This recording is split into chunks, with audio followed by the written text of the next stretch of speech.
We've all gathered together for a night of inspiration with world-renowned lecturer Rav Paysach Krohn. Before we call upon Rabbi Krohn for our divrei chizuk and words of inspiration, we'd like to ask Reshut Harav, the Marada'atra, Rabbi Midrash TOV, for some words of welcome, opening remarks. Rav Tzadqa, please.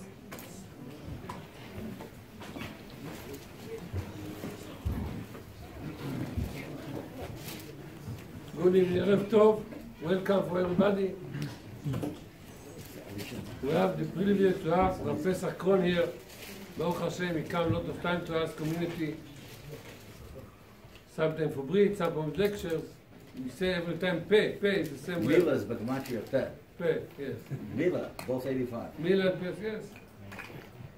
Baruch Hashem, and it's not stam. Speaking is can make Mila to your heart, to change your heart. And Bezrat Hashem today, the subject is Chesed. Olam Chesed Yibaneh. Everybody know that Reb Chaim Volozhiner said one day that Adam ba la'olam b'shvil hasheni. He never come for himself.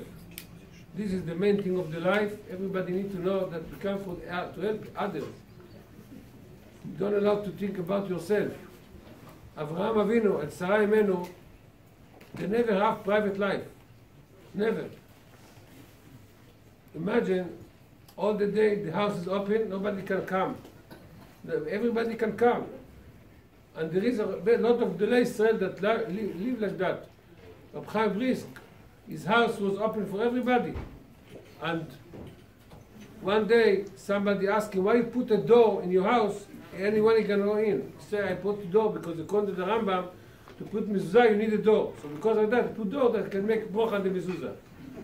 This is the reason to put a door. So we learned this, the Gedolei Israel teach us the way of the life.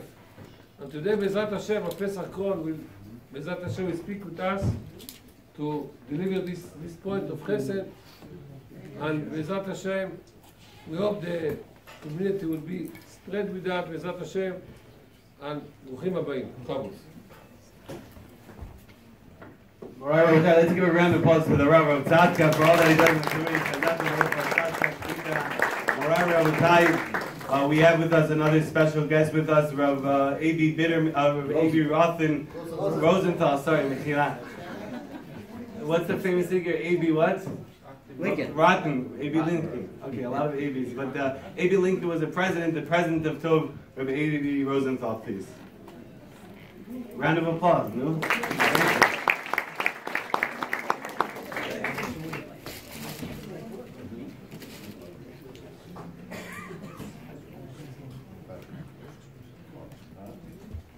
Good evening. Welcome to everybody. Tov and Chazak. We joined together, trying to accomplish something in the area, in Queens here. We're up to now, Queens did not have a Gemach. Not for the Sephardi community and not for the Ashkenaz community in this particular area, through Garden Hills. So hopefully that's going to work out. I just wanted to tell you, maybe some of you know what it is, or maybe you don't know what it is. What it's all about, the Gemach. What is a Gemach? In Israel, you don't have to look far. You take a telephone book, and every page is a different Gemach. What kind of Gemach? Pacifier, for instance. But every page has a Gemach. Here we don't have the telephone book, but at least we know the direction. We want to do a Gemach, and it was checked with big Rabbanim to find out what should we do and how should we do it. So basically, we got plenty of approvals, and we say it's a big mitzvah. It's a giant mitzvah, because every minute that you participate in this big organizational, big Gemach, you earn zchuyut every minute of the day, 24 hours. Lately, I also checked I went to visit Rabbi David Feinstein, the son of Moshe Feinstein. He's over 90 years old. We spent some time with him, and I asked him about the Gemach. What should we do? He says to me, you have to be careful, because the Gemach It's a rotation. People borrow and people return. When somebody is in an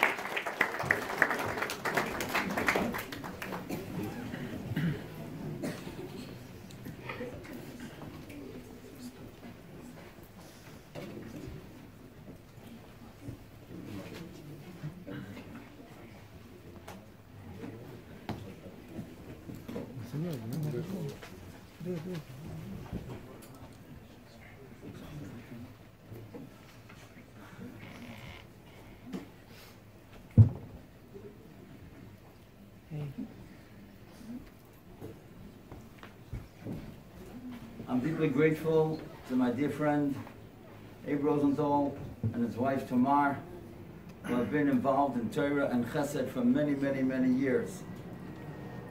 It's a pleasure and an honor to speak in the presence of Rav Tzadqa and Yaniv Meirov, who is one of the greatest Mabritzei Torah in our generation.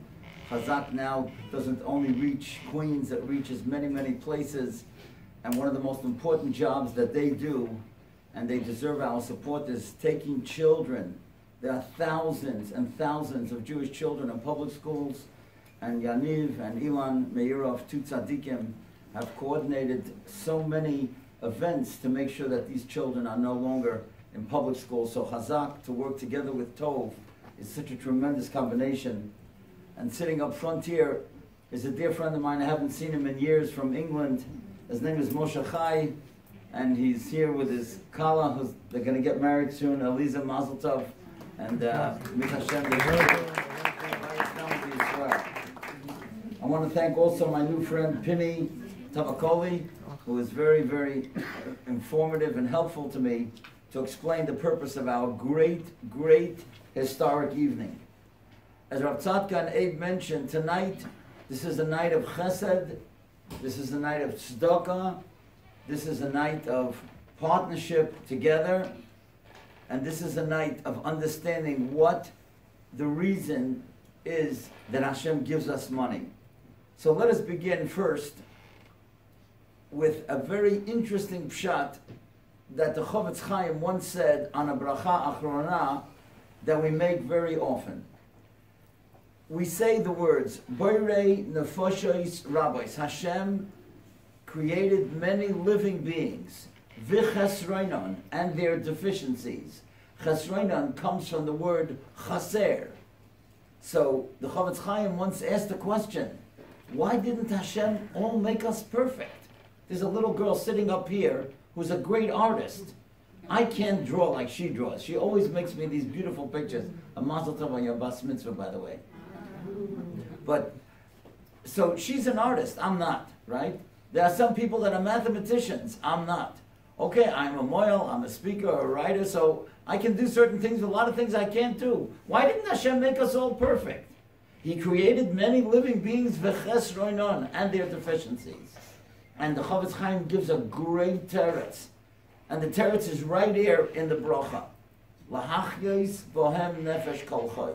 To maintain the life of every being. In other words, Hashem made us imperfect so that we all need each other.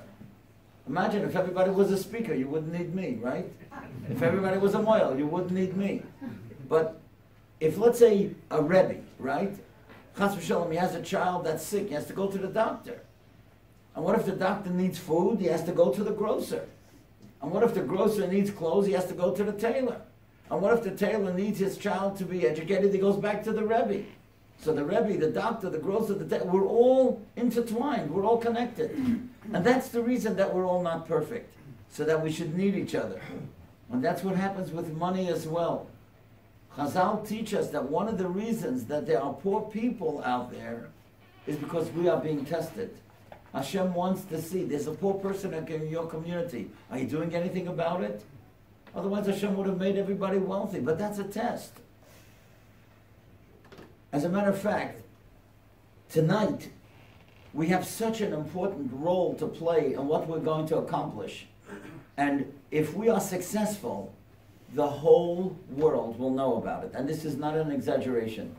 Because one of the greatest organizations in Klal Yisrael, which is TorahAnytime.com, because of them, over 6 million hours of Torah was learned last year. which means that by the time we wake up tomorrow morning, this will already be sent to Chile and to Australia and to Mexico and Switzerland, all over the world. So if we set an example and we accomplish, and we're going to accomplish it, because I know the great people in this community, we're going to accomplish this. We're going to be able to be a role model all over the world. Now I want to show you something amazing. The Torah tells us a story. And we know that in the Torah there are no extra words at all. And the Midrash wonders about two words. The Midrash tells us, the Pasuk is telling us in Shemais Gimel Daled, that Moshe Rabbeinu saw a bush, a tree, that was burning, but it wasn't getting consumed. And then the Pasuk tells us, Vayar Hashem, Hashem saw, Kisar Lirois, that he turned to look. So the Midrash asks a question. Why does the Torah tell us that he turned to look? If you saw a Hatzalah ambulance, everybody's going to turn to look. You see a fire on a tree, and especially the tree is not being consumed, you're going to turn to look. Why does the Torah tell us, Vayar Hashem Tisol Lirois, that he turned to look? Everybody would look. You don't have to be Moshe Rabbeinu to look at a fire or to look at a tree that's burning and it's not being consumed. And the Midrash tells us a tremendous thing. These two words are going to be our theme for tonight. Sor Lirois, turning to look. The Midrash says it doesn't mean that Moshe just turned to look. Of course he turned to look. Everybody would look. But he turned to look at the problems of other people. Vayar Hashem, Hashem saw that Moshe was a Sor Lirois type of person. He turned to look and wasn't involved only in his own things. He was involved in the problems of others. And that's what the Midrash says. Vayar Hashem Kisor Lirois, Ro'a HaKadosh Baruch Hu, Hashem saw, Shemoshe Shesor Mi'asokov, he turned from his own involvements, Lirois, Besevloisam, to see the pain of his brothers and sisters. Oh, then Vayikra Elikim et Tochasneh. That's when Hashem called him. So Rav Tzadqa Levenstein, the Mashgiach of Panovich, teaches us an amazing thing. Mefurish Lona b'Medrash. You know what the Medrash is teaching us? How did Moshe become the leader? Not because he was the greatest chacham, not because of his godless, and he was the gadol, no question. He cared, and he carried the burden. And that's what we're going to learn tonight, to carry the burden of our friends and our Queens community. Tonight, we all have to be able to wear that badge on our heart. We are Sor Lirois type of people. We're turning to look to see the problems of others. We want to be like Moshe Rabbeinu. We want to be leaders in a community. We want to be leaders in Klal Yisrael, that the whole world, when they see this video, is going to understand that what we are going to accomplish here tonight has to be accomplished all over the world. That's what Sor Lirois is all about. And I'll tell you, that which Rav Tzadqa mentioned about Rab Chaim Volozhiner, I'll tell you an amazing thing. Rab Chaim Volozhiner, we all know, was the prime Talmud of the Vilna Gaon. And he wrote a sefer which is not easy to understand. It's called Nefesh HaChaim. Nefesh HaChaim is a sefer which is philosophical. The first parak is a little bit more understandable, but the other parakim are very hard. But you know what you should take out if you have the sefer? Take out the introduction. Take out and read the introduction, because the introduction was written by his son, Rabbi Tzadqa Panovich. And listen to what Rabbi Tzadqa, the son, tells us about him and his father. It's almost amazing that he would even tell us how his father used to give him musar, how his father rebuked him. And he says like this, my father used to give me musar, he rebuked me. Al Sharo, when he saw, when he saw that I wasn't getting involved in other people's problems. This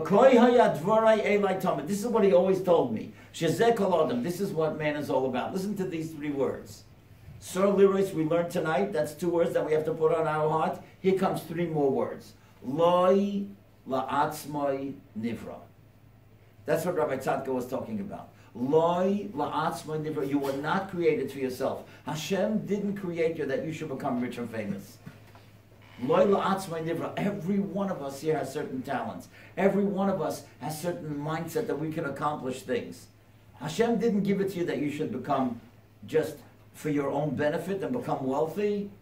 Hashem gave it to you that you should take that talent and help other people. That you should become a Sir Leroy's type of person. Loy la'atzma nivra, we have to remember that. And I'll tell you another thing that Rav Tzadqa says. We see that Avram Avinu, not only that he wanted to do chesed, he was so desperate to do chesed that even when there was no chesed to do, he was still looking for it. And the Torah tells us he had his bris milah, he wasn't well, it was hot, everybody was inside, and he's sitting outside, he's waiting for guests. Why is he waiting for guests? It's hot, everybody's inside, everybody's in the air-conditioned tent, right? So what are you worried about? No, because he wants to do chesed. That's why he's sitting outside his tent. Because maybe there's going to be somebody that's passing by and he's going to be able to do a chesed. So Rav Tzadqa shows us that even if idea of chesed doesn't come to you, you have to go out to look for it. That's what you have to do. That's what you have to be like Avram Avinu. You have to be out there looking for chesed. So I want to tell you a very personal story.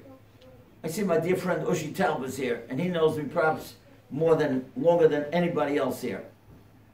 So maybe he remembers that when I was 21 years old, my father passed away. I'm the oldest of 7 children. At that time, my father was a moyel, and I had to leave yeshiva. I was learning in Torah Das, and I had to support my mother and my 6 younger brothers and sisters. And I'm telling you, it's not easy to become a moyel when you're 21. Now, when my father was sick, I learned from him, and I learned in local hospitals. So by the time he passed away, Shmini Atzeres, in 1966, I was already doing brisson since June. So, but sometimes I would walk into a house, and a grandmother would look at me and say, "Oh, you look so young." So I'd say, "Well, the baby's also young." So I tried to kind of break the ice, right? But it was not an easy thing. And I'm telling you, it was not easy. So I want to tell you what happened in our shul. In our shul, where I daven, Rabbi Tadal shul, a man comes over to me. His name was Mr. Israel. He should have a lichtik Gan Eden. And Mr. Israel comes over to me and he gives me an envelope. And I realized that it's money. I said, "Mr. Israel, thank you very much, but I'm not poor." He said, "No, it's for you and your mother." I said, "No, we're not poor. We don't need the money." He said, "No, this is not tzedakah." I said, "What is this?" I opened it up. It's $1,500. He said, "No, this is a loan." So I said, "A loan? So when do I pay it back?" He said, "I will never ask you for it. Whenever you want, you can pay me back." Okay, a loan. Okay, I felt, okay, maybe one day we'll be able to pay it back, fine. I said, "Listen, I appreciate it very much, but I've got to ask my mother." I was living at home with my mother, so I wasn't married yet. And I said, "If my mother wants to accept it, we'll take it." I come home, I say, "Mom, Mr. Israel just gave us $1,500. She said, "We're not beggars, we're not poor, we don't need the money." I said, "Ma, that's exactly what I told him. But he said it's a loan. When do we pay it back?" That's what I asked him. He said, "I'll never ask you for it. Whenever you want, you pay me back." Okay, so we took the money and we used it. 2 years later, I was 23, more and more people were taking me already. And one day I go to Mr. Israel's office. He had an office in that tall building on Queens Boulevard. And I come into his office, I said, "I just want to thank you very much for the money. We really did need it at the time, and I'd like to pay it back." He said, "I'm not taking it." I said, "What do you mean you're not taking it? You told me that's a loan. I told you that if it's just tzedakah, I never would have taken it." He said, "Sit down, I want to tell you a story." He says, "Do you remember years ago," and I couldn't forget this, of course. He says, he's talking about himself. "Do you remember when I went bankrupt?" He's talking about himself. And of course I remembered. The whole shul was talking about it. The guy was the wealthiest man in Rabbi Teitelbaum's shul. And all of a sudden, one day it was announced that he lost all his money. He said, "A few weeks after I went bankrupt," he tells me, "there was another man in our neighborhood. He should also have a lichtik Gan Eden, Mr. Lewenstein, Mr. Mo Lewenstein. Over Shalom. He came over to me and he gave me money. So I said to him what you said to me. I'm not a beggar, I don't need money." He said, "No, this is not a tzedakah, this is a loan." So I said to him, "When do I pay it back?" He said, "I'll never ask you, whenever you want." Okay. He said, a couple years later, I went back to Mr. Lewenstein and I wanted to pay him back, and he said, "I'm not taking it." He said, "What do you mean you're not taking it? You said it's a loan, I want to pay you back." He said, "It is a loan, but you don't pay me. You're going to pay back, you're going to find another family that needs the money and you give it to them. That's how you pay me. And when they come to pay you back, after you gave it to them, you tell them that they pass it on to somebody else." And I get the chills when I tell it to you, but that's exactly what my mother and I did. A year or two later, we found somebody, a family, member. I don't even usually say that it's a family member, but it just slipped. But it was a cousin, whatever. Also, the father died and they needed money, and we gave it to them, and then when they came to pay it back, that's exactly what we told them, that they should pass it on to somebody else. Mr. Israel was a Sor Lirois.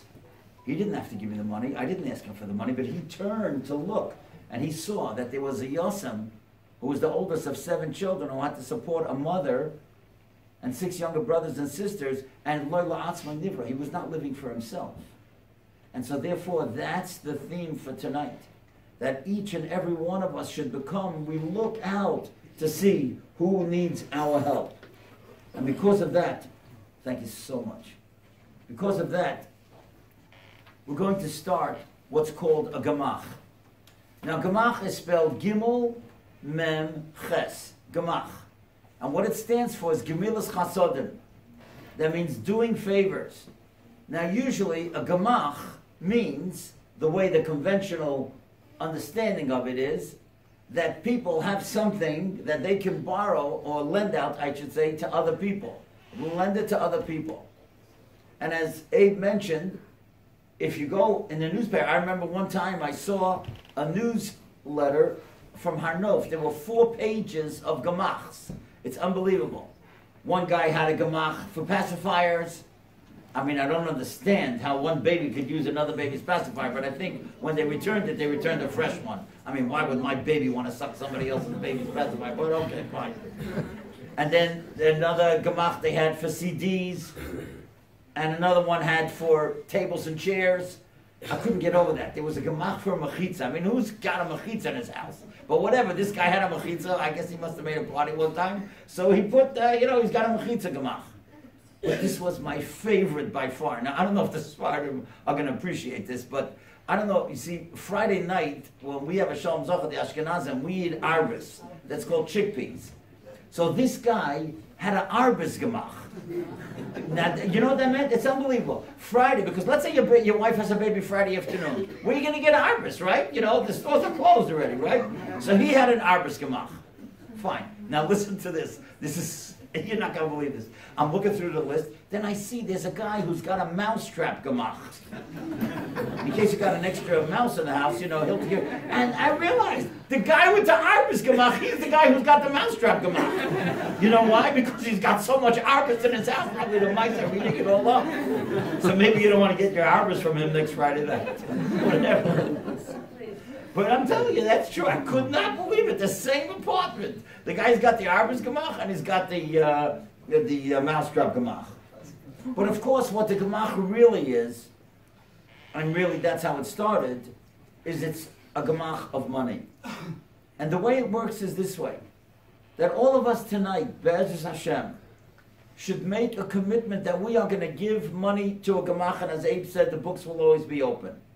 So let's say everybody gives $20, right? For example, okay? So now we got $2,000, whatever you have in the Gemach. And you have 2 or 3 people who are reliable, who are trustworthy, and they hold on to this, let's say, $2,000. And you know what? Penny told me a great idea. I never thought of this idea. I love it. What a great idea, Penny. You should know all over the whole world. Penny's idea.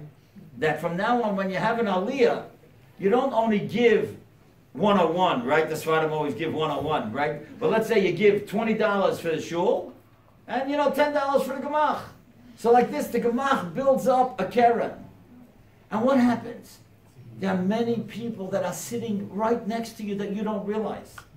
That sometimes they're struggling. And sometimes it's right before Shabbos and they have no food. Tomchei Shabbos doesn't even know about them because they didn't tell, because they're too embarrassed. But if there's a Gemach, they could come to the shul and say to Abe, or to say to somebody, look, this is an emergency. We got to get food for Shabbos. Please lend us the money from the Gemach. And the Gemach's got the money, so they give them the money. They go to the store right away. They get money for Shabbos or for Yontif. Now, if the Gemach runs the way it's supposed to, eventually this person will pay it back. So the Gemach always has that keren. But if Chas v'Shalom, the guy can't pay it back, it's an emergency. So a one-time emergency is fine. Okay, keep the money and we'll raise it some other way. But that's not the main function of the Gemach. The main function of the Gemach is that there should always be a keren. Now, if let's say that we have $10,000, $20,000 in the Gemach, and somebody's making a wedding for a daughter, and he can't make the whole payment, and he'll borrow $5,000, he wants to pay it back. He's an Erlicha person, so eventually he'll pay it back. But imagine what a mitzvah, and that's what the Rav was saying. Every second that somebody else has your money, you get a mitzvah for that. And it's a rolling and continuing mitzvah, because when they pay it back and somebody else borrows again, it's your money, that's a mitzvah. That's what the Gemach is all about. And again, Gemach stands for Gemilas Chasodim. We want to start it here in Queens. It'll be here in the TOV office. And everybody that's in Queens will be able to have access to it. Now, let me tell you how certain Gemachs work. I don't know, again, the offices will have to decide. When somebody borrows money from the Gemach, so they have to have two people that co-sign with them, they're called an Orev. An Orev means somebody who co-signs. Orev comes from the word arvus, being together, like when you make an Eruv from one rishus to another, one property to another, you mix it together. So this guy is now mixed together with you, he's responsible. And if in a Gemach you're supposed to pay it, let's say in 4 or 5 months, and you don't pay it, then that fellow's going to have to pay it. And that's a good thing to do. Because like this, the Gemach will always have that keren, they'll always have that source. And again, only the officers will decide. It's not for me to decide, whether they should have an Orev or not. But the trustworthy officers of the Queen's Gemach are going to be able to decide that. And that's how people will be able to get the money, Erev Shabbos, Erev Yontif. I want to tell you, I was in Sao Paulo in Brazil this past summer. And we're talking tonight about Chesed. We're talking about a community. I want to tell you something that they did in this shul. It's called Beis Chinuch. And the Rav who did it was Rabbi Ari Friedman. He's a Rosh Hashiva there also. He's the assistant Rav. The main Rav is Rabbi Wald. And they did something, I tell you, we should do it in every shul in the world. One particular Shabbos, and they called it Shabbos Shel Chesed or something. I forgot the exact name of what they called it. But like this, every single family, every single person in the shul was either invited to a meal in another family, or they invited somebody else. But you couldn't do the inviting. Why? Because everybody's going to invite their friends. So there was one man, I just want to mention his name, Yisrael Kasovich. He decided which families are going to invite which families. So he knew which families aren't talking to each other, and he made sure to invite those families, So like this, they can become friendly. And every family that Shabbos either invited somebody, had somebody in their house, or they went to someplace else. Shabbos Shel Chizuk, they called it, I think.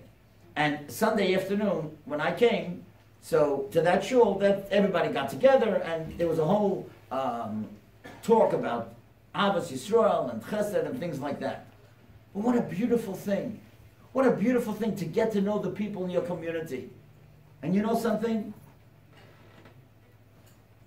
How did this speech come to be? Penny heard me give a speech at the Agudas Yisrael convention. And I said to everyone that we have to have in every shul a GPS. You know what a GPS, what I think it stands for, or what it should stand for, is a gabbai of Parnosa who's a specialist. GPS, a gabbai Parnosa specialist. Now, you know why that's so important? Because I guarantee you that there are people in this shul who don't know other people if they have a job or not.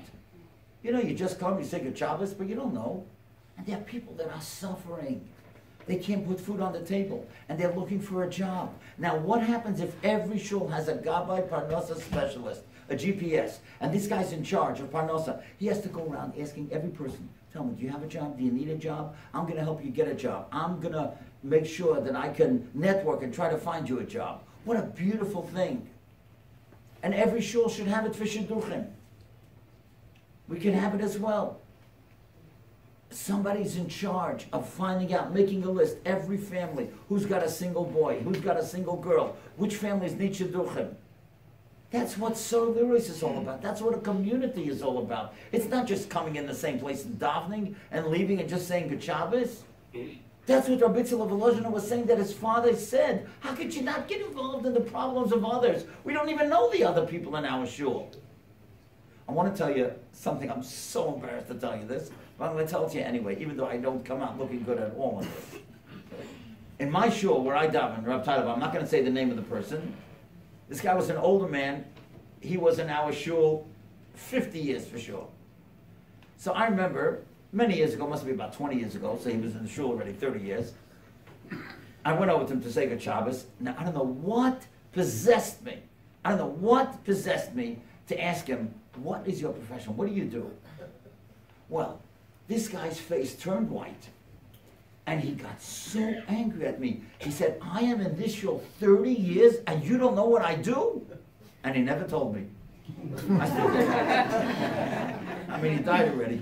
But I couldn't, ask him again. I was so embarrassed. And the truth is, he was right. How could you daven in a shul with a guy 30 years and you don't know what he does? And you don't know what his problems are? That's not being nosy. That's being helpful.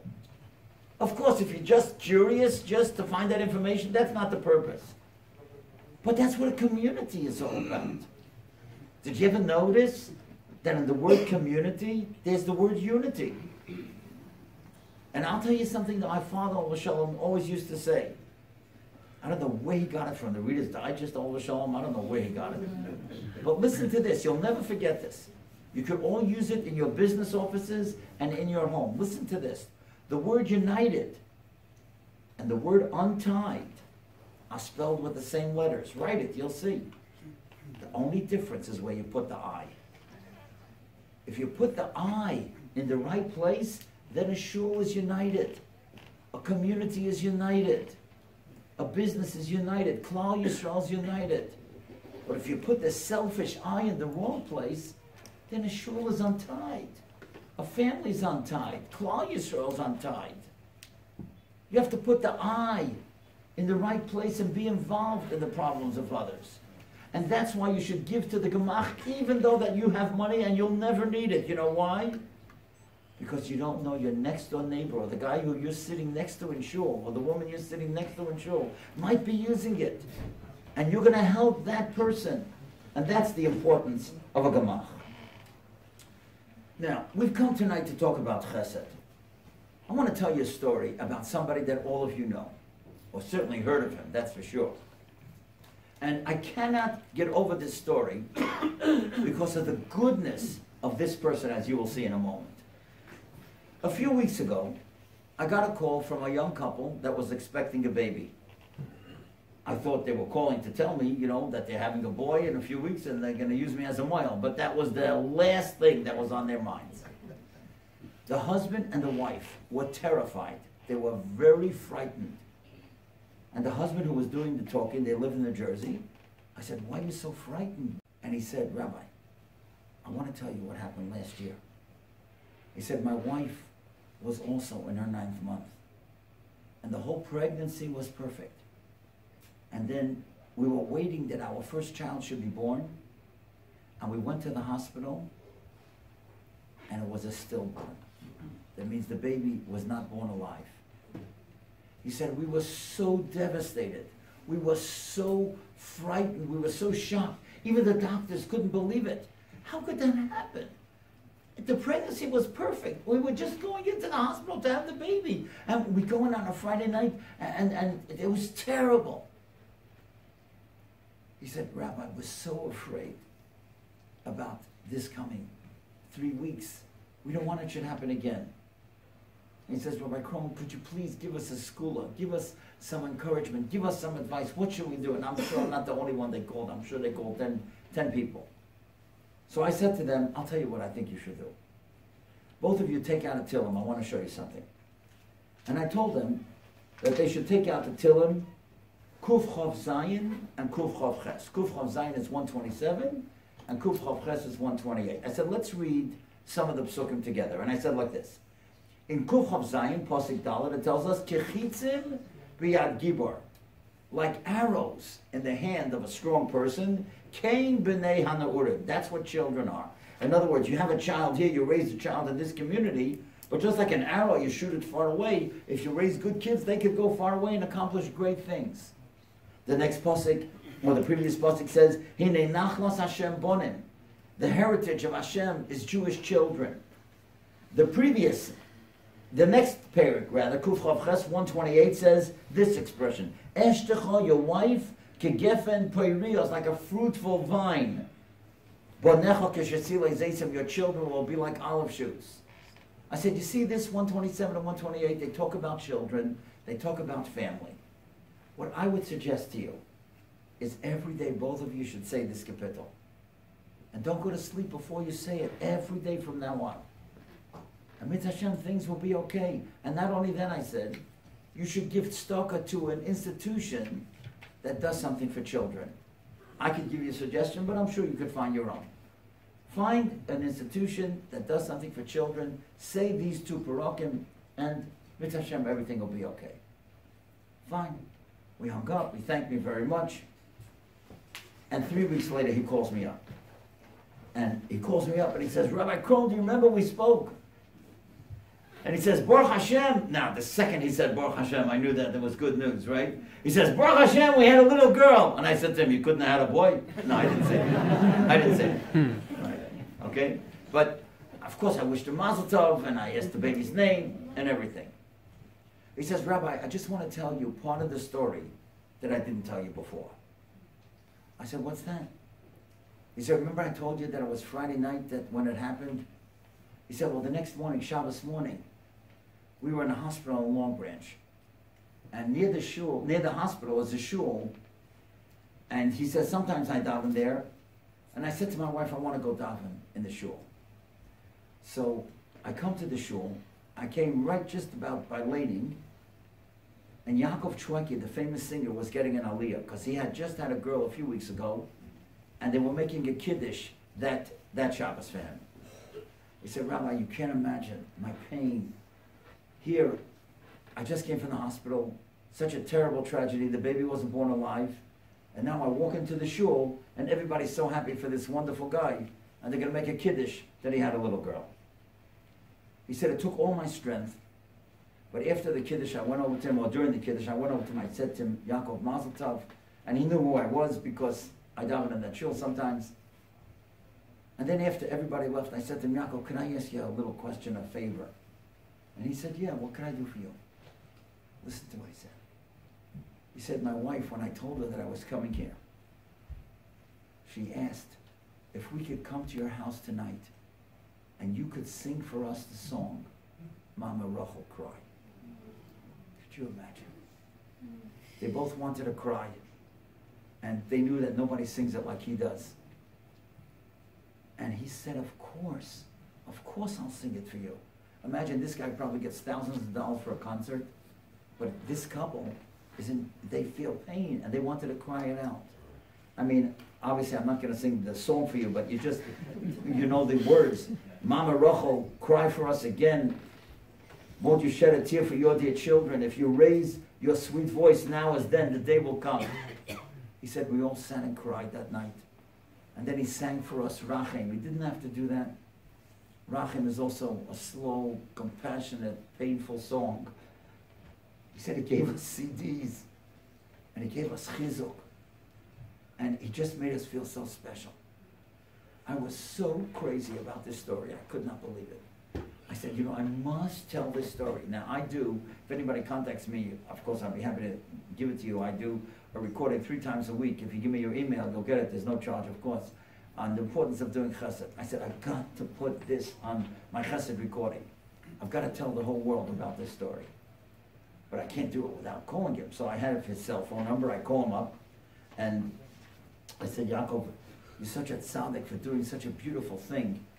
I want to use it on the chesed recording. Can I tell the story? Listen to how a tzaddik thinks and talks. He says, Rabbi Krohn, I just want to tell you that the reason that I do all these things that I do is because I want to get reward in the Olam Emes. But I'm just afraid that if you make it public, so I'm going to get less reward. It's going to take away from that reward. I don't want my reward to be less because you told the story in public. I tell you, I was so moved. I said, Yaakov, your mom should blow me away. You're such a tzaddik, but I just want to tell you something. I said, why do you do what you do? Because guys that are older than you, like Mordechai ben David and Avram Fried and Shlomi Dax, they do all these things that you have learned to do, to go to people and sing for them at no charge. You go to hospitals or you go where people are sick. That's a fabulous thing. You learned it from them. And if I tell this story and I write this, people are going to learn it from you. And that's going to be your reward in the Olam Hamas. And he said, okay, Rabbi Krohn, you can tell the story. But that's a tzaddik. That's somebody who saw Leroy's. That's what we are here for tonight. Turn to look at the problems of others and use the talent that you have and care for other people. Lo la'atzmai nivra. That's what Rav Chaim Volozhiner taught us. That's what he would tell his son. Hashem didn't create you just for your own sake, that you should grow and become rich and famous. Hashem gave you money that you should be able to put it in a Gemach. And that there should be a Karen, there should be a fund that people should feel secure, that they could go to the private people who run the Gemach and nobody else will ever know that they borrowed from it. Not that they have to go and borrow from so many people and it's so embarrassing. And again, as we said, Chas v'shalom, it's an emergency and they can't come up with the money, so fine. They'll raise it another way. But basically it's so that they should be able to get the money and pay back so that somebody else should be able to get the money. I want to tell you what it means when somebody is thinking about somebody else. I love this story. This story is about Rav Mordechai Gifter, who was the Telz of Rosh Hashiva. And this happened a couple years ago. He was flying back from New York to LaGuardia, from LaGuardia to Cleveland. It was the last flight out of LaGuardia in the evening. And he was there with his Rebbetzin, with his wife, and they got on the plane. And as he's getting on the plane, he looks and he sees that in the waiting area, there's a bochar from the yeshiva there that's trying to get on the flight. The guy didn't have a reservation, but he figured that maybe there'll be an extra seat that's not taken and he could get on standby. So, sure enough, there were only 2 seats that were left open and the boy was able to get on the flight. Now, when Rav Gifter was alive a number of years ago, they still served kosher meals on board. So during the flight, the stewardess went over to the young man and gave him a kosher meal. So he was honest and he said, ma'am, I appreciate it very much, but really this is not my meal because I didn't even have a reservation for this flight, so I didn't ask for a kosher meal and it might be somebody else's and, you know, I'd get on standby, so this can't be my meal. She says, young man, you're right, but the rabbi told us that we should give you his kosher meal. He said, the rabbi? I can't eat the rabbi's kosher meal. And he gets up from his seat, he goes to Rav Gifter, and he goes, Rosh Hashiva, thank you very much, but there's no way that I can eat your kosher meal. Listen to what Rav Gifter told him. He said to him, young man, I want to teach you a lesson. You see, I'm flying tonight with my Rebbetzin. No matter how late we get to Cleveland, I'm going to get supper tonight. But by the time you get to the dormitory, the kitchen will have been closed a long time. You're going to go without supper tonight. I just wanted to be sure you had a meal. That's a Rosh Hashiva. Right? What would we think the Rosh Hashiva was thinking about? What shir he has to give tomorrow?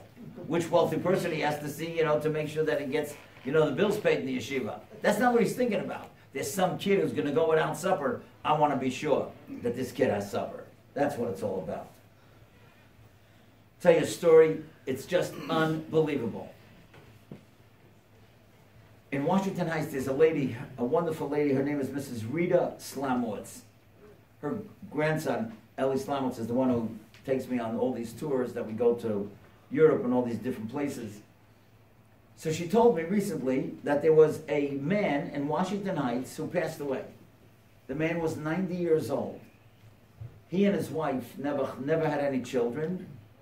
So she was sitting shiva for him, and he had a few brothers and sisters, but he was the youngest, and they had all died already. So there was only one person sitting shiva for him, his wife, who was close to 90. So some of the elderly women in Washington Heights, they came, and they were being Menachem Avel, and then a middle-aged couple from Borough Park walked in. Nobody knew who they were. And they sit down, and they start asking the almana some questions, and they ask her about her husband, and after a while she says, excuse me, did you know my husband? She said, no. She said, I want to ask you a question, I hope you don't mind. You didn't know my husband, I don't know you, you don't know me, Like, what are you doing here? Listen to what they said. You have to fasten your seatbelts. They said, we live in Borough Park. We get the Hamodia.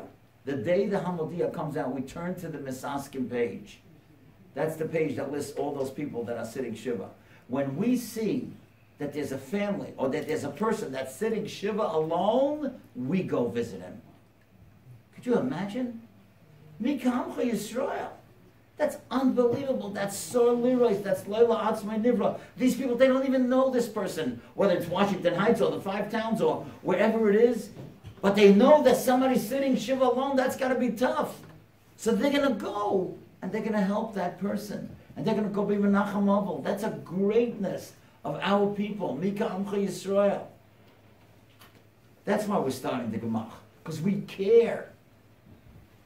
And the person who's going to get the money will never know from who it came from. And that's how it should be. That's Matan B'Seitzer. That we all know that the Rambam says that's the greatest stock of the world. When the person who receives it has no idea who it came from.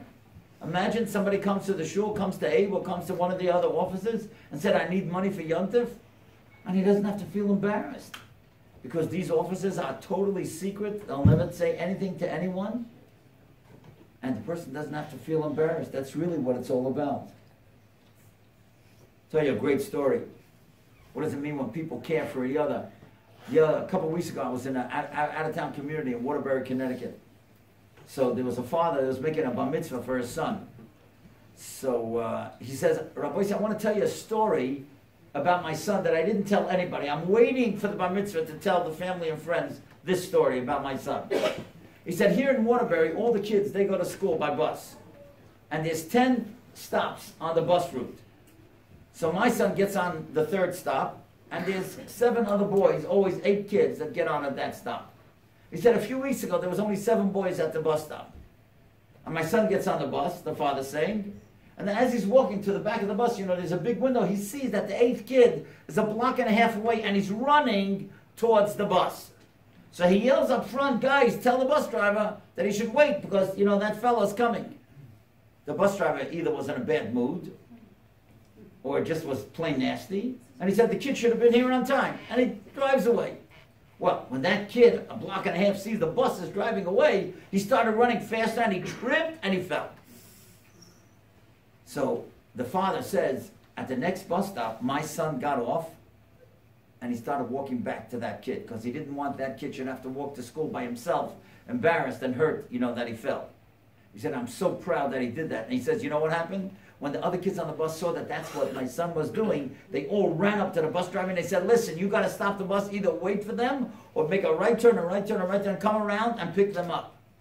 And that's what the bus driver did. He made a U-turn all the way around and he brought the kids to school.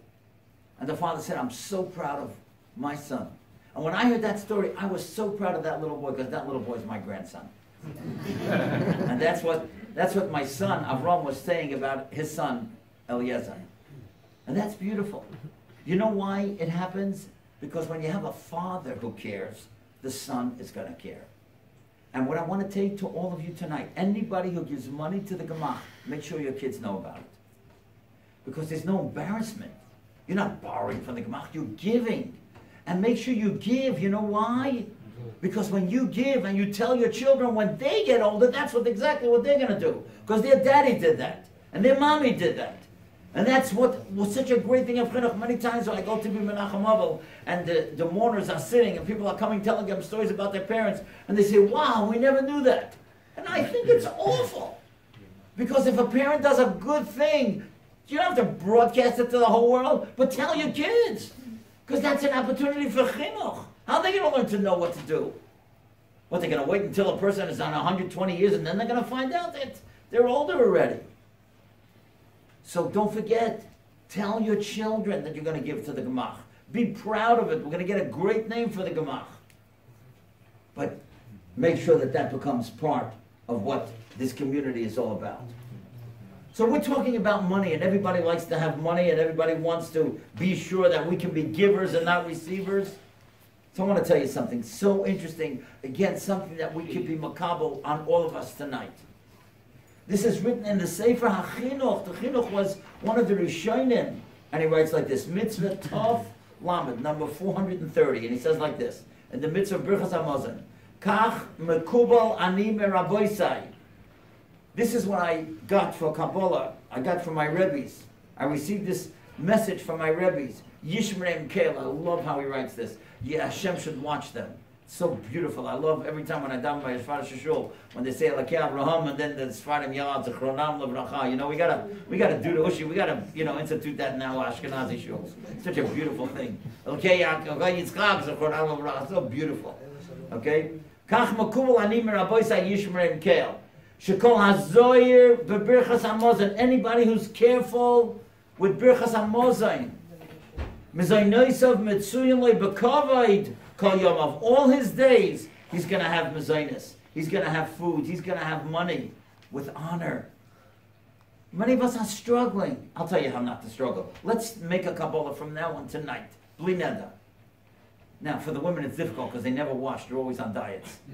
I mean, that's why the men look like they do and the women look like they do. But, that's a different problem. But whatever. But the point is, anybody who washes and makes hamaitzi, it has to bench birchas hamazon. So make sure that you say it slow. Make sure you say it in a siddur. Rav Shach used to say. That's a very big schus to say birchas hamazon in a siddur. Get a little birchas hamazon, double wrap it so it's no problem when you go into the washroom. And from now on, you want to be the one who gives to the Gemach, not the one who receives from the Gemach. You want to be that one? Let's make a Kabbalah. That's one way that we can hold on to that money. I'll tell you another thing that you should be very careful of. And I know that in many shuls they don't do this, but you really should do this. I know that they go around, they collect during Chazaras HaShas, but that's not the time really to give the money for tzedakah. Many people don't know this, and the women who daven at home, just remember, be makabel, bli neder from now on, that you're going to do this. If you say Vayevorech David in the morning, by these three words, Va'ato Moshel Bakoil, and you rule over everything, you're supposed to give 3 coins. Or else some people say that Va'osher Bakovid Milfanecha, that the Osher, that wealth and honor, it's only because of you. You give 3 coins. Doesn't say why you give 3 coins. I think why you give 3 coins, because you're saying 3 words. That's why, that's really, I once saw that there's a guy who has a pushka right where he davens. And then he gives it by Vayevorech David. That's the real time to give it. And that's a school of Ashiras. You want to be wealthy from tonight on, let's make a Kabbalah. We're going to bench carefully. We're going to say, Vato Moshel Bakoil. I try every time I give tzedakah to give 3 coins. Even if it's not Shachris. Mincha, the guy's going around, take out 3 coins, whatever it is. Vato Moshel Bakoil. I'm so convinced that that's the reason why you give 3 coins, because of those 3 words. Again, that's a skula that a person should be able to have wealth. But I want to tell you a very interesting Gemara. And one of my favorite Midrashim. I don't know if you're allowed to say that, but I love this Midrash, as you'll see in a second.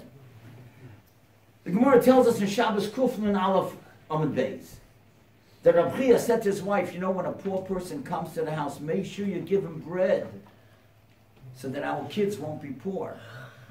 And she said, what, are you cursing us? Our kids are going to be poor? And he said, I'm not cursing you. It's a fact of life. Money doesn't stay with people forever.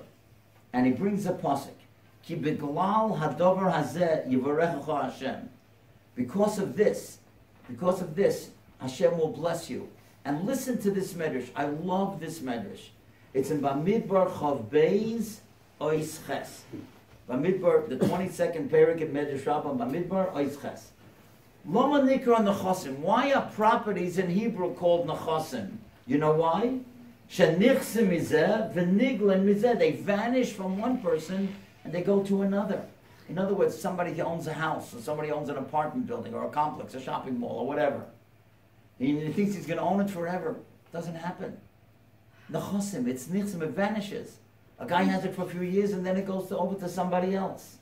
Loma nikra shemam zuzin. Why in the Gemara is $1 called a zuz? You know why? Because zuz means move.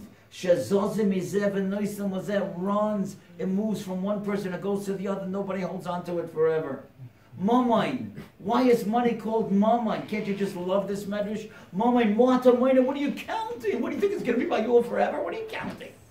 Momoy, mata moina. And then finally, mois. Mois is money. Mala ace. What are you making such a big deal? You only have it for a temporary amount of time. Mala ace.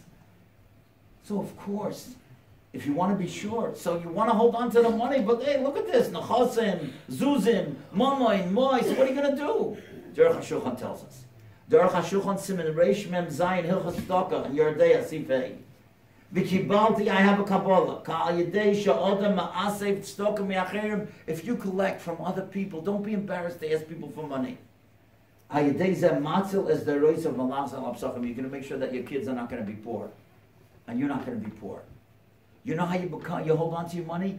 Don't only hold on to your money. Ask other people for money that they should give it to the Gemach. Don't be embarrassed. I know it's embarrassing.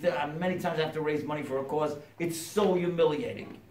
It's one of the worst things to call somebody. The Ponevezher Rav used to say, it's hard to believe this, the Ponevezher Rav used to say that every time he knocked on the door, he was hoping that the guy wasn't home so he wouldn't have to ask him for money. Now, he was the greatest fundraiser in the world. I'll just show you what kind of great fundraiser he was. He once went to a wealthy guy, comes a nasty guy. And the guy said, okay, I'll give you a lot of money, Rabbi, but nobody in the school can wear a yarmulke. So he built a girls' school. Smart, right? He took the money and he built a girls' school. Okay. But the idea is, so a great person like that, he was also embarrassed when he had to ask money. So don't be embarrassed. That's what the Aruch HaShulchan is telling us. That's how you're going to be able to hold on to the money. So I just want to tell you one more thing, and then we're going to review and end with a fabulous, fabulous story or two. Now listen to this. I remember I once heard a Rav say this. It's unbelievable. A Rav at a Aguda convention, he once said this, a Svarish Rav.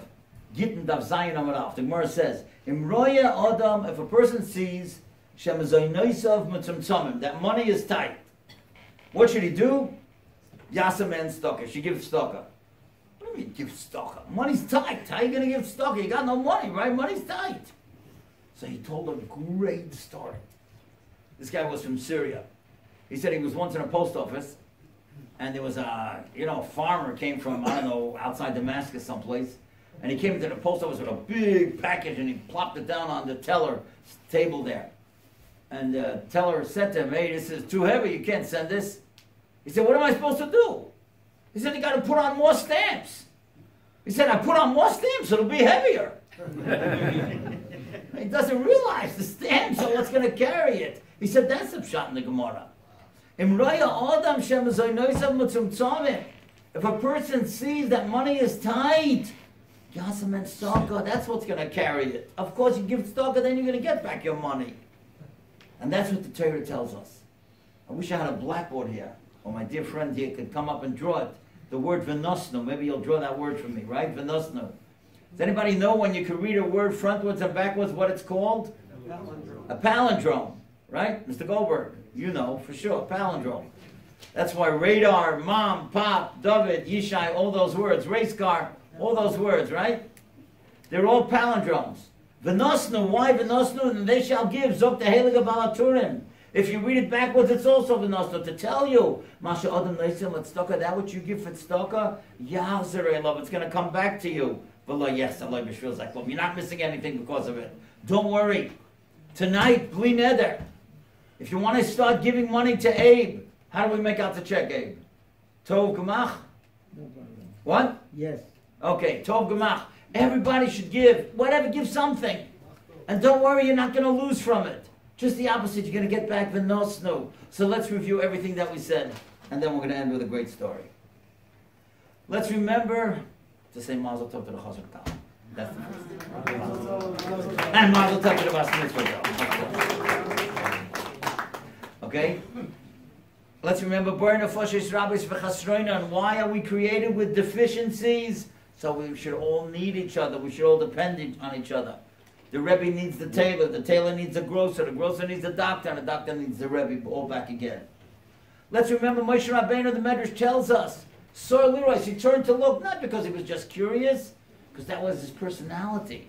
He turned to look to see the problems of other people, and that's what we have to put on our hearts. We are Sor Leroy type of people. Let's remember, Rav Tzadqa tells us, Avraham Avinu sat outside on that hot day. He was looking to do chesed, even though he didn't have to. Everybody could have been in their air-conditioned tents. But he wanted to find, maybe I could find somebody that needs a place. And then, of course, as we said so many times tonight, Lo la'atzmai nivra. You were not created for yourself. Let's remember how Mr. Israel gave me the money with that condition that Mr. Lewenstein told him to pass it on to somebody else. That's what a Sir Leroy's type of person is all about. Gemach, Gimel, Mem, Ches stands for Gemilas Chasodim. Let's start a big Keren so that people that when they need money in emergency, they'll be able to come to the Tov Gemach and they'll be able to borrow, and then hopefully they'll pay it back, and then somebody else will be able to borrow once again. And the more we have in that Keren, the more favors we'll be able to do, the more mitzvahs everybody will get. Because every time your money is given out again, it's another mitzvah for those who gave the money. Let's remember what that beautiful community in Sao Paulo did, how they invited everybody, that Shabbos Shal Chizuk. Let's remember the beautiful story of Yaakov Shweki, how he took his own talent and he sang for that young couple, and now Baruch Hashem, they have a healthy girl. Let's remember Rav Gifter, how he gave his meal to the boy on the plane, how that family from Borough Park went to be Menachem, those people who were sitting Shiva alone. Let's remember, if we want to hold on to our money, let's be careful from tonight on to bench every word carefully, either in a bench or in a sitter. When we say Baruch David, let's remember to give 3 coins. Even 3 pennies, it doesn't make a difference. But give it during that time. And let's remember that money vanishes. It's zuzim, it moves. Moment, what are you counting? What are you making such a big deal? It's only temporary. But if you want to hold on to it, the Aruch HaShulchan tells us in Hilchos Tzedakah, don't forget to collect from other people. And finally, let's remember that Gemara, that if you see money as tight, give tzedakah. Because just like when you put on stamps on the package, it doesn't make it heavier, that's what carries it through. That's the same thing. Don't hesitate to give your meiser, to give your tzedakah, and that's going to bring back the money that you think that you're missing. I just want to end with this fabulous story that has a fabulous lesson. A few months ago, there was a couple in Flatbush who made a big Suda Saidah. Suda Saidah means a thank you party. And the reason that they made the thank you party, the fellow explained to all the people that were there, his family and friends, is that he is a group of 4 guys. These 4 guys, they went to yeshiva together. They all got married at the same time, basically. They stayed in the same area. They davened in the same shul. And the 4 families are very tight, very close to each other. Every single year, in January, they go down during the winter break, they go down to Orlando. They rent a big condominium, private pool, private arcade room, and all the families go and their children. So this father, who's now telling the story, says, I want to tell you what happened this past winter. He said, one morning all the women decided they're going to go shopping. So the men, they decided, okay, we're going to take the boys, we're going to take them down outside in the backyard to the pool. And they all went swimming. They finished swimming, so the guys went inside, they went upstairs, some guys started learning, other guys would stop talking, and the kids were downstairs in the arcade room. He said, I have a 4-year-old son, and all of a sudden the 4-year-old son looks around and he sees his 1.5-year-old brother is missing. Now, he realizes that the kid can't follow arcades, and he sees the door to the backyard is open where the pool is. And he runs outside, and sure enough, the 1.5-year-old boy is flat in the pool, face down, not moving. And the kid is so frightened, the 4-year-old, he runs back inside and he starts screaming that his brother is in the pool. And just at that second, it just happened to be that one of the 4 guys was coming downstairs to check on his kids. He's the only guy of the 4 of us who's an Atzola, he's an EMT. He ran outside, he jumped in the pool, yanked the kid out of the pool, laid him out on the ground, did CPR, literally saved his life. And brought him back to life. They took him to the hospital in an ambulance and saved his life. He said, how can I thank Hashem? That's why I'm making as soon as I do. That Hashem timed it just so perfect that just when my son was running in to say about the terrible news that his brother was in the pool, this guy was coming down the stairs and he saved his life. He finished speaking, and the wife of the Hatzola guy gets up and she says, now I'd like to speak. Everybody's looking at her. Imagine if Tamar got up right here and she said, "No, I want to speak." Right? Everybody would be surprised, right? Except Tamar, right? So she says, "I want to tell you part of the story that nobody knows." She said, "This year, my husband, the Hatzalah guy, and we were not going to come. We couldn't afford it because we had a very difficult year in business." She says, "But I don't know how that guy, that father of this boy, found out that we weren't going to come. I didn't say anything. But he found out about it, and he called me up and he said, 'Listen, there's no such thing that you're not coming. Every year the 4 families go together. We're very close. The kids love each other. We're one big family. I'm paying for you, your husband, your 4 kids.'" So he thought that he was doing us the biggest favor by paying for us to come down to Orlando. It turned out he was doing himself the biggest favor because the guy who he brought down saved his son's life. And that's what Vinosna was all about. That's why we give to a Gemach. That's why we can give tzedakah, because when you're giving tzedakah, you're not giving for anybody else except yourself. Because Hashem has a scorecard. And Hashem knows when you give, like the Balaturim tells us, it's going to be there for when you need it.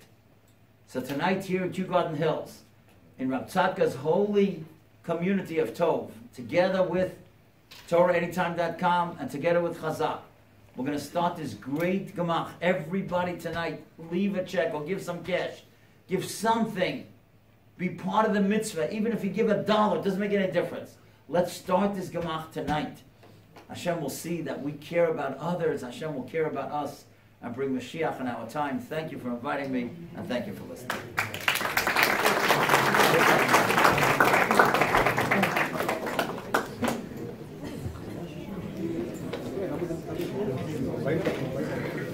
And he said, "Rabbi, I want to tell you what happened last year." He said, "My wife was also in her 9th month. And the whole pregnancy was perfect. And then we were waiting that our first child should be born.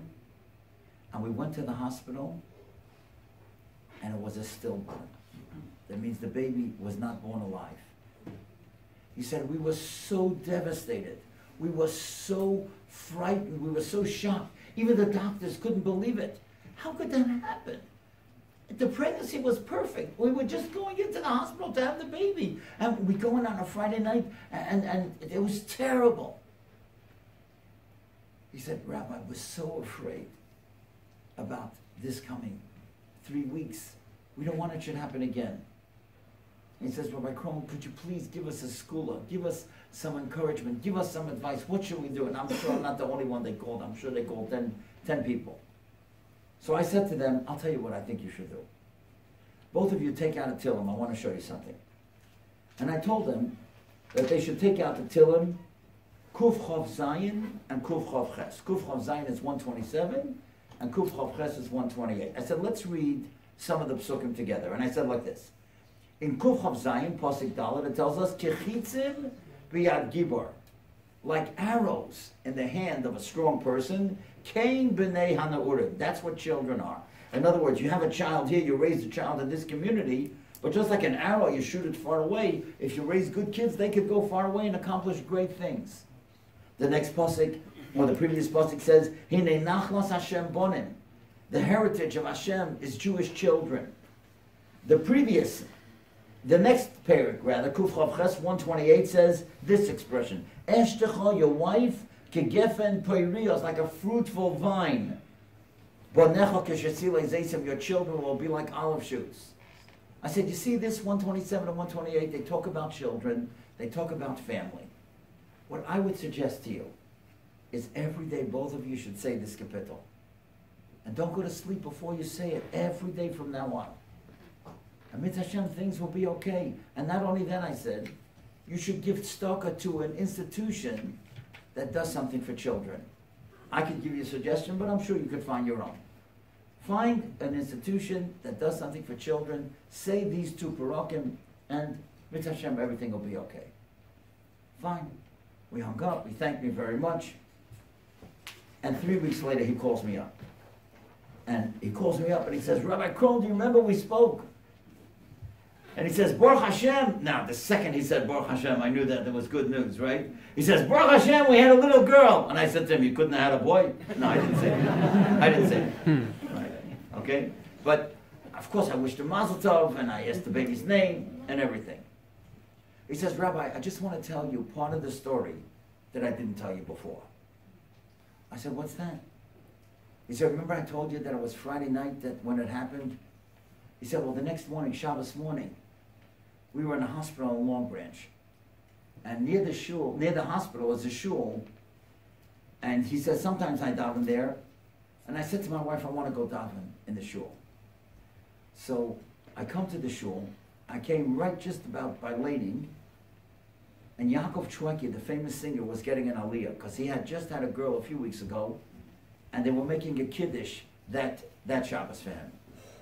He said, Rabbi, you can't imagine my pain.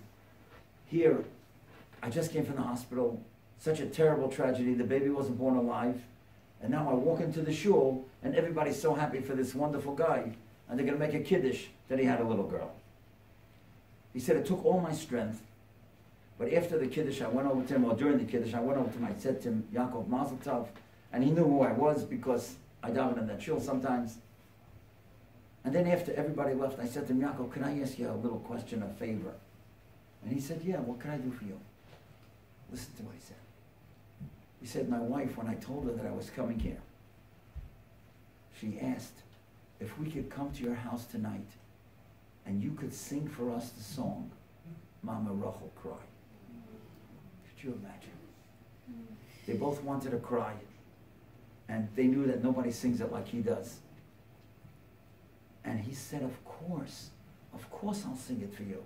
Imagine this guy probably gets thousands of dollars for a concert, but this couple, they feel pain, and they wanted to cry it out. I mean, obviously I'm not going to sing the song for you, but you know the words.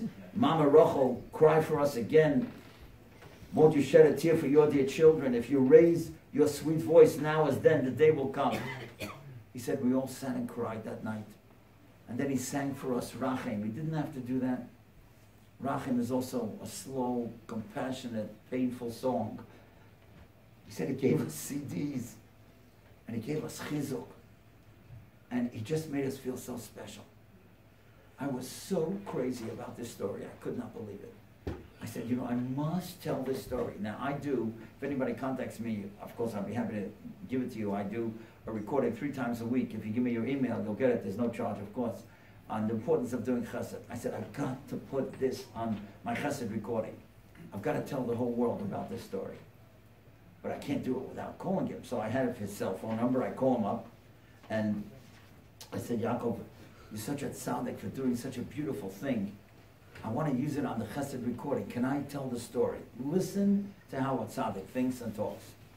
He says, Rabbi Krohn, I just want to tell you that the reason that I do all these things that I do is because I want to get reward in the Olam Emes. But I'm just afraid that if you make it public, so I'm going to get less reward. It's going to take away from that reward. I don't want my reward to be less because you told the story in public. I tell you, I was so moved. I said, Yaakov, your mom should blow me away. You're such a tzaddik, but I just want to tell you something. I said, why do you do what you do? Because guys that are older than you, like Mordechai ben David and Avram Fried and Shlomi Dax, they do all these things that you have learned to do, to go to people and sing for them at no charge. You go to hospitals or you go where people are sick. That's a fabulous thing. You learned it from them. And if I tell this story and I write this, people are going to learn it from you. And that's going to be your reward in the Olam Emes. And he said, okay, Rabbi Krohn, you can tell the story. But that's a tzaddik. That's somebody who saw lirois. That's what we are here for tonight. Turn to look at the problems of others and use the talent that you have and care for other people. Lo la'atzmai nivra. That's what Rav Chaim Volozhiner taught us. That's what he would tell his son. Hashem didn't create you just for your own sake, that you should grow and become rich and famous. Hashem gave you money that you should be able to put it in a Gemach. And that there should be a Karen, there should be a fund that people should feel secure, that they could go to the private people who run the Gemach and nobody else will ever know that they borrowed from it. Not that they have to go and borrow from so many people and it's so embarrassing. And again, as we said, chas v'shalom, it's an emergency, and they can't come up with the money, so fine. They'll raise it another way. But basically, it's so that they should be able to get the money and pay back so that somebody else should be able to get the money. I want to tell you what it means when somebody is thinking about somebody else. I love this story. This story is about Rav Mordechai Gifter, who was the Telz of Rosh Hashiva. And this happened a couple years ago. He was flying back from New York to LaGuardia, from LaGuardia to Cleveland. It was the last flight out of LaGuardia in the evening. And he was there with his Rebbetzin, with his wife, and they got on the plane. And as he's getting on the plane, he looks and he sees that in the waiting area, there's a bochar from the yeshiva there that's trying to get on the flight. The guy didn't have a reservation, but he figured that maybe there'll be an extra seat that's not taken, and he could get on standby. So, sure enough, there were only 2 seats that were left open, and the boy was able to get on the flight. Now, when Rav Gifter was alive a number of years ago, they still served kosher meals on board. So during the flight, the stewardess went over to the young man and gave him a kosher meal. So he was honest, and he said, "Ma'am, I appreciate it very much, but really this is not my meal, because I didn't even have a reservation for this flight, so I didn't ask for a kosher meal, and it might be somebody else's, and I got on standby, so this can't be my meal." She says, "Young man, you're right, but the rabbi told us that we should give you his kosher meal." He said, "The rabbi? I can't eat the rabbi's kosher meal." And he gets up from his seat, he goes to Rav Gifter, and he goes, "Rosh Hashiva, thank you very much, but there's no way that I can eat your kosher meal." Listen to what Rav Gifter told him. He said to him, young man, I want to teach you a lesson. You see, I'm flying tonight with my Rebbetzin. No matter how late we get to Cleveland, I'm going to get supper tonight. But by the time you get to the dormitory, the kitchen will have been closed a long time. You're going to go without supper tonight. I just wanted to be sure you had a meal. That's a Rosh Hashiva. Right? What would we think the Rosh Hashiva was thinking about? What shir he has to give tomorrow? Which wealthy person he has to see, to make sure that he gets, the bills paid in the yeshiva. That's not what he's thinking about. There's some kid who's going to go without supper. I want to be sure that this kid has supper. That's what it's all about. Tell you a story. It's just unbelievable. In Washington Heights, there's a lady, a wonderful lady. Her name is Mrs. Rita Slamowitz. Her grandson, Ellie Slamowitz, is the one who takes me on all these tours that we go to Europe and all these different places. So she told me recently that there was a man in Washington Heights who passed away. The man was 90 years old. He and his wife never had any children. So she was sitting shiva for him, and he had a few brothers and sisters, but he was the youngest, and they had all died already. So there was only one person sitting shiva for him, his wife, who was close to 90. So some of the elderly women in Washington Heights, they came, and they were being Menachem Avel, and then a middle-aged couple from Borough Park walked in. Nobody knew who they were. And they sit down, and they start asking the almana some questions, and they ask her about her husband, and after a while she says, "Excuse me, did you know my husband?" She said, "No." She said, "I want to ask you a question. I hope you don't mind. You didn't know my husband. I don't know you. You don't know me. What are you doing here?" Listen to what they said. You have to fasten your seatbelts. They said, "We live in Borough Park. We get the Hamodia. The day the Hamodia comes out, we turn to the Misaskim page. That's the page that lists all those people that are sitting Shiva. When we see that there's a family or that there's a person that's sitting Shiva alone, we go visit him." Could you imagine? Mika Amcha Yisrael. That's unbelievable. That's Sor Lirois. That's Leila Atzmai Nivra. These people, they don't even know this person, whether it's Washington Heights or the Five Towns or wherever it is. But they know that somebody's sitting Shiva alone. That's got to be tough. So they're going to go, and they're going to help that person. And they're going to go be Menachem Avel. That's a greatness of our people. Mika Amcha Yisrael. That's why we're starting the Gemach. Because we care. And the person who's going to get the money will never know from who it came from. And that's how it should be. That's Matan B'Seitzer. That we all know that the Rambam says that's the greatest stock in the world. When the person who receives it has no idea who it came from. Imagine somebody comes to the shul, comes to Abe, or comes to one of the other offices and said, "I need money for Yontif." And he doesn't have to feel embarrassed. because these offices are totally secret. They'll never say anything to anyone. And the person doesn't have to feel embarrassed. That's really what it's all about. I'll tell you a great story. What does it mean when people care for each other? Yeah, a couple of weeks ago, I was in an out-of-town community in Waterbury, Connecticut. So there was a father that was making a bar mitzvah for his son. So he says, Rav Paysach, I want to tell you a story about my son that I didn't tell anybody. I'm waiting for the bar mitzvah to tell the family and friends this story about my son. He said, here in Waterbury, all the kids, they go to school by bus. And there's 10 stops on the bus route. So my son gets on the 3rd stop, and there's 7 other boys, always 8 kids that get on at that stop. He said a few weeks ago, there was only 7 boys at the bus stop. And my son gets on the bus, the father's saying, and then as he's walking to the back of the bus, you know, there's a big window. He sees that the 8th kid is a block and a half away, and he's running towards the bus. So he yells up front, guys, tell the bus driver that he should wait because, you know, that fellow's coming. The bus driver either was in a bad mood or just was plain nasty. And he said the kid should have been here on time. And he drives away. Well, when that kid, a block and a half, sees the bus is driving away, he started running faster and he tripped and he fell. So the father says, at the next bus stop, my son got off and he started walking back to that kid because he didn't want that kid should have to walk to school by himself, embarrassed and hurt, you know, that he fell.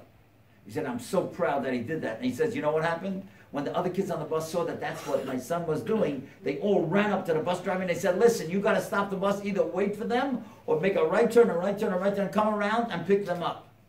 And that's what the bus driver did. He made a U-turn all the way around and he brought the kids to school. And the father said, I'm so proud of my son. And when I heard that story, I was so proud of that little boy because that little boy is my grandson. And that's what my son Avram was saying about his son Eliezer. And that's beautiful. You know why it happens? Because when you have a father who cares, the son is going to care. And what I want to take to all of you tonight, anybody who gives money to the Gemach, make sure your kids know about it. Because there's no embarrassment. You're not borrowing from the Gemach, you're giving. And make sure you give. You know why? Because when you give and you tell your children when they get older, that's exactly what they're going to do. Because their daddy did that. And their mommy did that. And that's what was such a great thing of chinuch. Many times when I go to be Menachem Avel and the mourners are sitting and people are coming telling them stories about their parents and they say, wow, we never knew that. And I think it's awful. Because if a parent does a good thing, you don't have to broadcast it to the whole world, but tell your kids. Because that's an opportunity for chinuch. How are they going to learn to know what to do? What, they're going to wait until a person is on 120 years and then they're going to find out that they're older already. So don't forget, tell your children that you're going to give to the Gemach. Be proud of it. We're going to get a great name for the Gemach. But make sure that that becomes part of what this community is all about. So we're talking about money, and everybody likes to have money, and everybody wants to be sure that we can be givers and not receivers. So I want to tell you something so interesting. Again, something that we could be makabel on all of us tonight.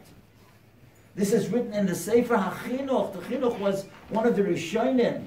And he writes like this, Mitzvah TOV Lamed, number 430. And he says like this, in the Mitzvah Birchas HaMazon, Kach mekubal ani meraboisai. This is what I got for Kabbalah. I got from my Rebbes. I received this message from my Rebbes. Yishmerem Kel. I love how he writes this. Yeah, Hashem should watch them. It's so beautiful. I love every time when I daven by Yishvar Shishul, when they say Elakei Abraham and then the Sfarim yell out Zechronam Levracha. You know, we gotta do the Ushi. We gotta, you know, institute that in our Ashkenazi shuls. Such a beautiful thing. Elakei Yitzchak Zechronam Levracha. So beautiful. Okay. Kach makubal ani meraboisai yishmerem kel. Shekol hazoyer bebirchas hamozon. Anybody who's careful with birchas hamozon. Mezaynoisav mitzuyim lebekavod. Of all his days, he's going to have mezainis. He's going to have food. He's going to have money with honor. Many of us are struggling. I'll tell you how not to struggle. Let's make a Kabbalah from now on tonight. Bli neder. Now, for the women, it's difficult because they never wash. They're always on diets. I mean, that's why the men look like they do and the women look like they do. But, you know, that's a different problem. But whatever. But the point is, anybody who washes and makes hamoitzi, it has to bench birchas hamazon. So make sure that you say it slow. Make sure you say it in a siddur. Rav Shach used to say, that's a very big schus to say Berachas HaMazon in a siddur. Get a little Berachas HaMazon, double wrap it so it's no problem when you go into the washroom. And from now on, you want to be the one who gives to the Gemach, not the one who receives from the Gemach. You want to be that one, let's make a Kabbalah. That's one way that we can hold on to that money. I'll tell you another thing that you should be very careful of. And I know that in many shuls they don't do this, but you really should do this. I know that they go around, they collect during Chazar Sashas, but that's not the time really to give the money for tzedakah. Many people don't know this, and the women who daven at home, just remember, be makabel, bli neder from now on, that you're going to do this. If you say Vayivorech David in the morning, by these three words, Va'ato Moshel Bakoil, and you rule over everything, you're supposed to give 3 coins. Or else some people say that Va'osher Bakovid Milfanecha, that the Osher, that wealth and honor, it's only because of you. You give 3 coins. Doesn't say why you give 3 coins. I think why you give 3 coins, because you're saying 3 words. That's why, that's really, I once saw that there's a guy who has a pushka right where he davens. And then he gives it by Vayivorech David. That's the real time to give it. And that's a school of Ashiras. You want to be wealthy from tonight on, let's make a Kabbalah. We're going to bench carefully. We're going to say, Vato Moshel Bakoil. I try every time I give tzedakah to give 3 coins. Even if it's not Shachris. Mincha, the guy's going around, take out 3 coins, whatever it is. Vato Moshel Bakoil. I'm so convinced that that's the reason why you give 3 coins, because of those 3 words. Again, that's a skula that a person should be able to have wealth. But I want to tell you a very interesting Gemara. And one of my favorite Midrashim. I don't know if you're allowed to say that, but I love this Midrash, as you'll see in a second. The Gemara tells us in Shabbos Kuflin Aleph Amud Beis that Rav Chia said to his wife, you know, when a poor person comes to the house, make sure you give him bread so that our kids won't be poor. And she said, what are you cursing us? Our kids are going to be poor? And he said, I'm not cursing you. It's a fact of life. Money doesn't stay with people forever. And he brings a pasuk. Ki beglal hadover hazeh yivarechecha Hashem. Because of this, Hashem will bless you. And listen to this medrash. I love this medrash. It's in Bamidbar Chav Beis Ois Ches. Bamidbar, the 22nd parak in Medrash Rabbah, Bamidbar Ois Ches. Loma nikra nechasim. Why are properties in Hebrew called nechasim? You know why? Shenichsim mizeh v'niglen mizeh. They vanish from one person and they go to another. In other words, somebody owns a house, or somebody owns an apartment building, or a complex, a shopping mall, or whatever. And he thinks he's going to own it forever. Doesn't happen. Nechasim, it's nichsim, it vanishes. A guy has it for a few years and then it goes over to somebody else. Loma nikra shemam zuzin. Why in the Gemara is $1 called a zuz? You know why? Because zuz means move. Shezozim izev and noisim wazeh runs. It moves from one person, it goes to the other. Nobody holds on to it forever. Mamain. Why is money called mamain? Can't you just love this medrash? Mamain, mata moina. What are you counting? What do you think it's going to be by you forever? What are you counting? Mamain, mata moina. And then finally, mois. Mois is money. Mala ace. What are you making such a big deal? You only have it for a temporary amount of time. Mala ace. So of course, if you want to be sure, so you want to hold on to the money, but hey, look at this. Nechasim, zuzim, mamain, mois. What are you going to do? Derech HaShulchan tells us. Derech HaShulchan Siman Reish Mem Zayin Hilchas Tzedakah and Yerdei Asifei. V'kibalti, I have a Kabbalah. Ka'al Yedei Sha'odem Ma'asev Tzedakah Mi'acherim. If you collect from other people, don't be embarrassed to ask people for money. Al Yedei Zeh Matzil as the Reis of Malach Zal Absachim. You're going to make sure that your kids are not going to be poor. And you're not going to be poor. You know how you hold on to your money? Don't only hold on to your money. Ask other people for money that they should give it to the Gemach. Don't be embarrassed. I know it's embarrassing. Many times I have to raise money for a cause. It's so humiliating. It's one of the worst things to call somebody. The Ponevezher Rav used to say, it's hard to believe this. The Ponevezher Rav used to say that every time he knocked on the door, he was hoping that the guy wasn't home so he wouldn't have to ask him for money. Now, he was the greatest fundraiser in the world. I'll just show you what kind of great fundraiser he was. He once went to a wealthy guy, was a nasty guy. And the guy said, okay, I'll give you a lot of money, Rabbi, but nobody in the school can wear a yarmulke. So he built a girls' school. Smart, right? He took the money and he built a girls' school. Okay. But the idea is, so a great person like that, he was also embarrassed when he had to ask money. So don't be embarrassed. That's what the Aruch HaShulchan is telling us. That's how you're going to be able to hold on to the money. So I just want to tell you one more thing, and then we're going to review and end with a fabulous, fabulous story or two.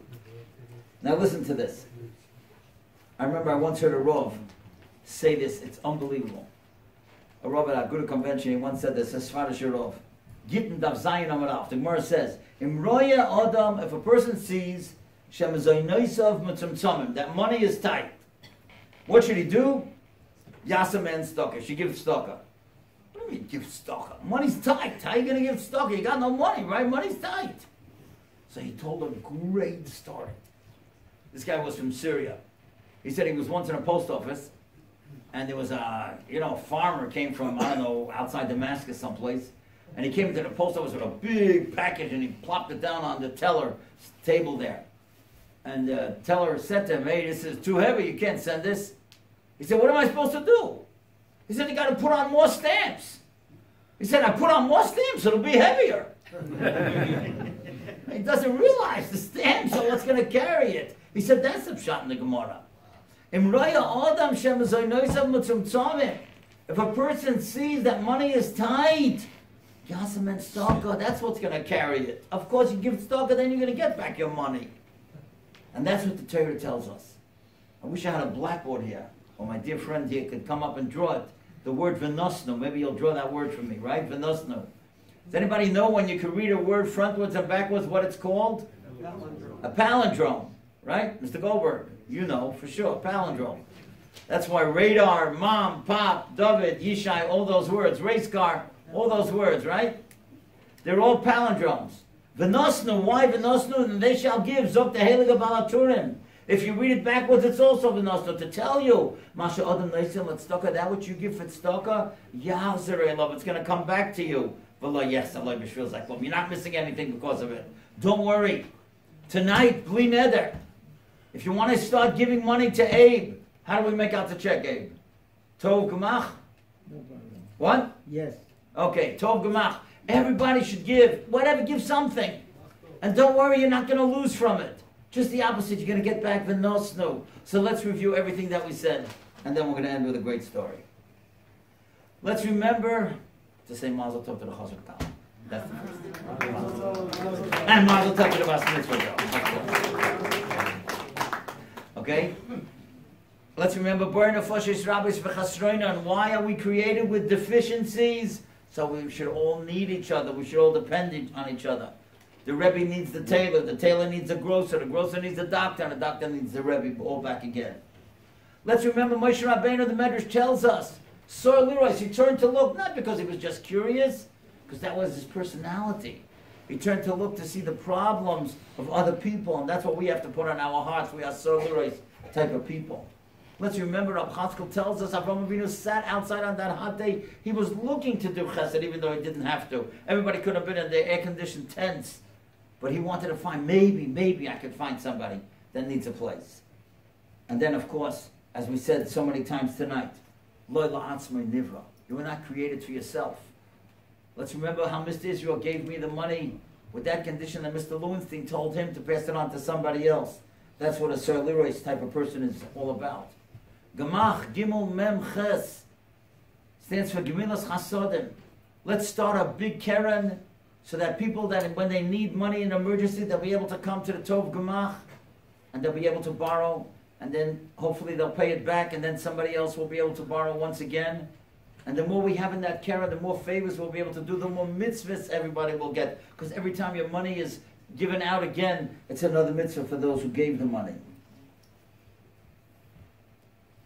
Let's remember what that beautiful community in Sao Paulo did, how they invited everybody, that Shabbos Shal Chizuk. Let's remember the beautiful story of Yaakov Shweki, how he took his own talent and he sang for that young couple, and now Baruch Hashem, they have a healthy girl.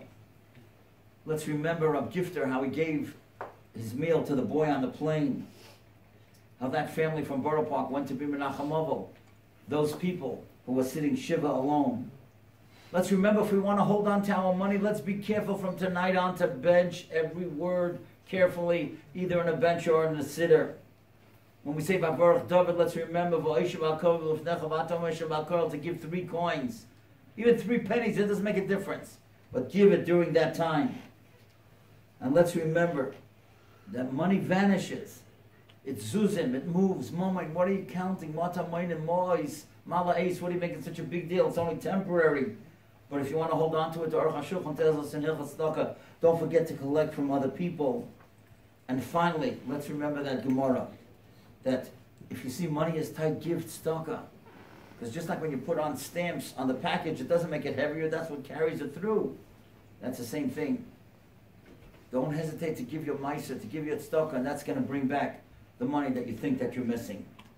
I just want to end with this fabulous story that has a fabulous lesson. A few months ago, there was a couple in Flatbush who made a big Suda Saidah. Suda Saidah means a thank you party.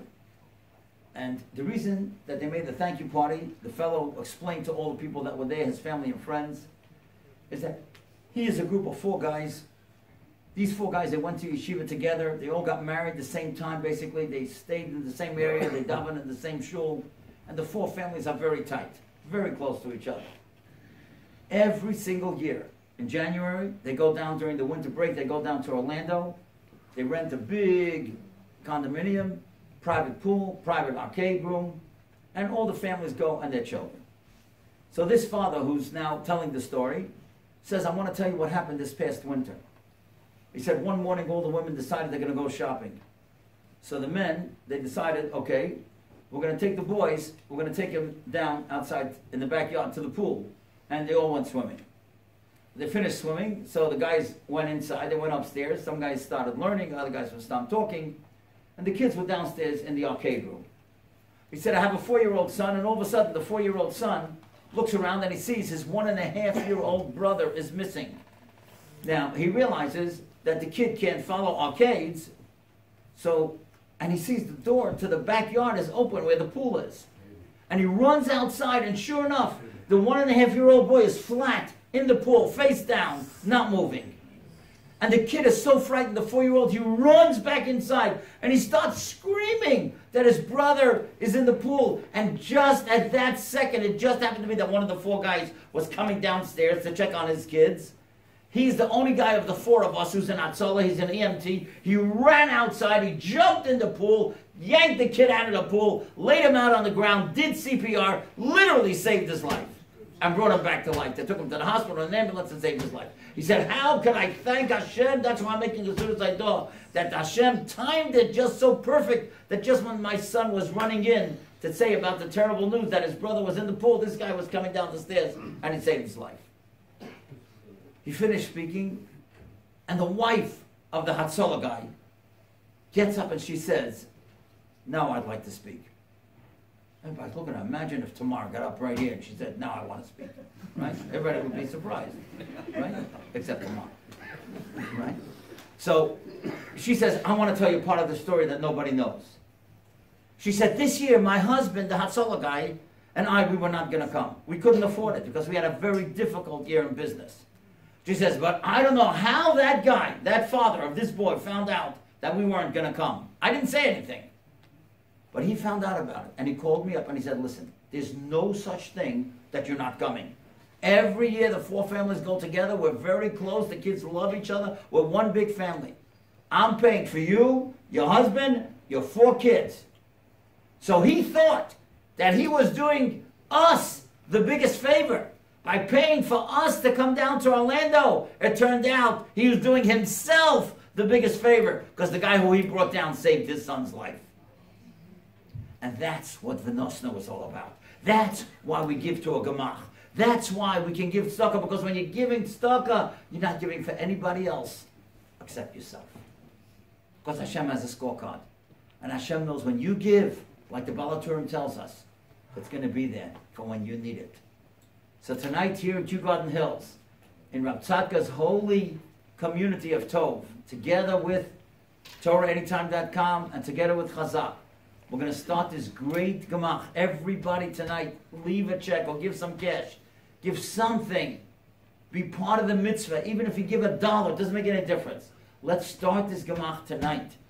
Hashem will see that we care about others. Hashem will care about us and bring Mashiach in our time. Thank you for inviting me, and thank you for listening.